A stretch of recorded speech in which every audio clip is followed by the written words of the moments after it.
Ce show d'idées pour la réussite matérielle et spirituelle de toute la communauté du Beth Shalom de Fontenay-sous-Bois, Bezrat Hashem. Alors, on me demande de parler de l'homosexualité. Ok, donc il est évident que la Torah interdit de façon extrêmement rigoureuse l'homosexualité. C'est un des péchés les plus graves de la Torah. Les sanctions sont la plus grave de la Torah, comme d'autres péchés tels que Shabbat, tels que idolâtrie. Donc c'est plus grave que l'adultère, c'est plus grave que manger du porc, c'est plus grave que Kippour, c'est plus grave que manger des scorpions. Si je ne me trompe pas, 3% de la population sont homosexuels, malgré eux. Ils n'ont rien fait pour. Il y en a qui sont hétéros. Bon, t'es hétéro, alors qu'est-ce que tu fais? Au lieu de choisir l'interdit, prends le permis. Mets-toi avec une femme comme il faut bien et terminé. Mais il y en a que c'est impossible. Il y en a qui sont très attirés par les hommes et pas du tout par les femmes. Il y en a qui se marient comme ça d'ailleurs, et d'habitude ça finit pas trop bien. J'ai eu un cas dernièrement, ils ont fait 6 enfants, puis après il a divorcé parce que c'était comme un viol pour lui d'avoir des relations avec sa femme. Et un autre qui m'a écrit que lui, il a essayé pendant 2 ans, il s'est marié, était même incapable de se mettre en état d'érection. Rien. Pendant 2 ans, ils ont essayé, et puis voilà, ils ont divorcé les pauvres. D'accord ? C'est pas de leur faute, comme je dis. Si ils ont le choix, alors bien sûr qu'il est responsable. Maintenant, il y a un certain pourcentage de la population, donc comme je dis peut-être 3%, qui le sont, et de façon irrémédiable.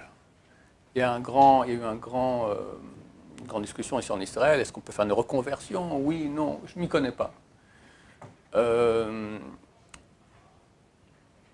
Alors, que faire avec ces gens-là?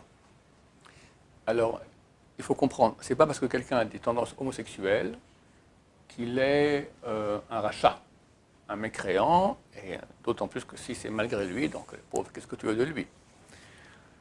Ce qui le rend rachat, ce qui lui donne un statut de mécréant grave, c'est le passage à l'acte.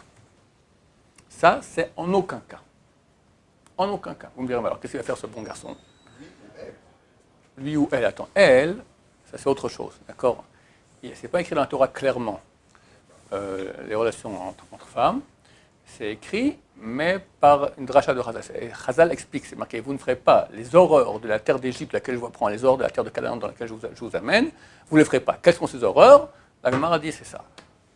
Parce qu'il n'y a pas de pénétration, il n'y a rien, donc c'est pas aussi grave, il n'y a pas de lapidation comme c'est le cas dans l'homosexualité masculine, mais de toute façon c'est aussi interdit, d'accord? Mais c'est moins grave, un peu moins grave, d'accord? Pour pas que les gens croient que... Ok? Donc, alors ce pauvre garçon, cette pauvre jeune fille, d'accord, qu'est-ce qu'ils font? Alors, il faut comprendre que Dieu les a créés ainsi, dans un but. Chacun, dans sa vie, il a un tikkun, il a un job à faire sur Terre. Un, c'est se mesurer, il est obèse. Un, il est avare.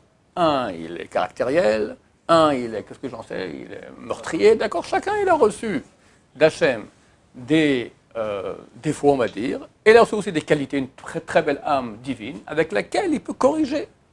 Alors, ces gens-là, il faut leur dire, écoute, comme je dis, si tu peux, non seulement au niveau physique, mais au niveau sentimental, tu peux te marier.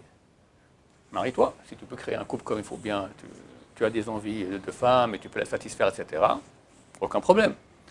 Si tu ne peux pas, ou c'est extrêmement dur pour en arriver à la situation où pour finir, il va craquer, alors il doit comprendre qu'il a été créé ainsi parce que Dieu l'a voulu et qu'il n'y a rien à faire et qu'il doit se retenir, point barre. Voilà, c'est tout. Donc il restera célibataire toute sa vie et bon juif. Ça n'empêche pas. Il peut être tzaddik, il peut être un tzaddik, un tamid chacham, homosexuel. Mais ça reste seulement dans les pulsions. Comme nous, quand on va dans la rue, il y a un bel homme, on ne le regarde pas, puis il y a une belle femme, on attend de le regarder, lui c'est le contraire. Donc nous, on a des pulsions à réfréner, lui aussi il a des pulsions à réfréner. Chacun son job, d'accord? Chacun est venu sur Terre pour faire un job. Ce n'est pas parce que quelqu'un a des pulsions de ce genre-là que c'est fini, il est rayé de la carte. Il doit se réfréner, retenir ses pulsions, et il pourrait être un très très bon juif, un tzaddik parfait. Il peut faire beaucoup beaucoup de bien autour de soi, etc. Voilà. C'est vrai qu'il ne pourra pas se marier. Encore quelques jours, ma chère reviendra, on n'a plus de tikkun à faire, et tout le monde, c'est fini, tout le mal disparaît, il n'y aura que du bien. C'est marqué que les culs de jatte vont courir sur les collines.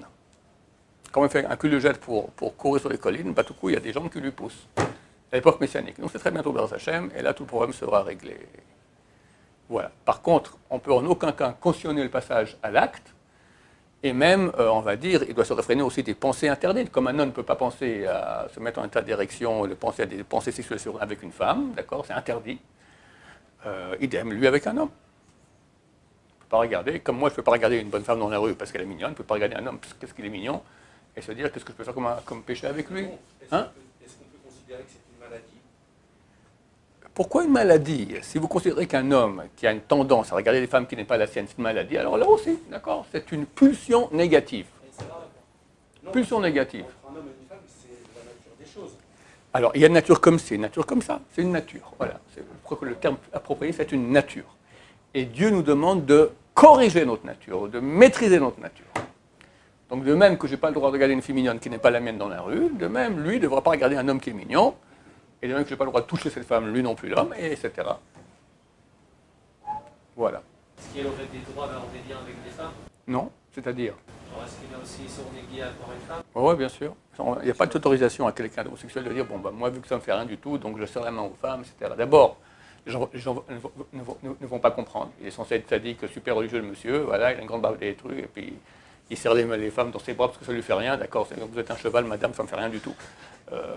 Non, on ne peut pas autoriser une chose pareille. Lui ne veut pas non plus qu'on l'autorise cela. Par contre, il ne peut pas être en écoute avec des hommes. Faudrait une femme avec lui? Hein? Faudrait une femme pour enlever les coudes? Comment il sera en écoute du coup? Il ne se met pas en échoud. Pas de échoud. S'isoler. Il ne peut pas s'isoler avec un homme. D'accord? Parce qu'on a peur, comme un homme ne peut pas s'isoler avec une femme, parce qu'on a peur qu'ils vont faire un péché, avec deux hommes, il peut aussi faire un péché. J'ai rencontré des gens comme ça, et il y en a qui me disent qu'ils sont, que si maintenant ils n'ont pas de lien, et alors ils tombent dans la dépression, il y en a beaucoup qui sont tués à cause de ça. Qu'est-ce qu'on peut faire? Dans leur tête, qu'est-ce que... Regarde, au niveau des sanctions, l'assassinat dans la Torah, c'est moins grave que la relation homosexuelle. Au niveau des sanctions. Alors, on peut dire, écoute, moi, si je ne tue pas quelqu'un, je suis en déprime. Bon, bah, va tuer. Tu ne diras pas une chose pareille. Donc, terminé. C'est triste, c'est difficile, mais cet homme-là est venu sur Terre dans un certain but. Il y a aussi des raisons à cela. On ne connaît pas quel était son Gilgoul. Dieu fait ce qu'il fait. D'accord? Il y a des grandes choses.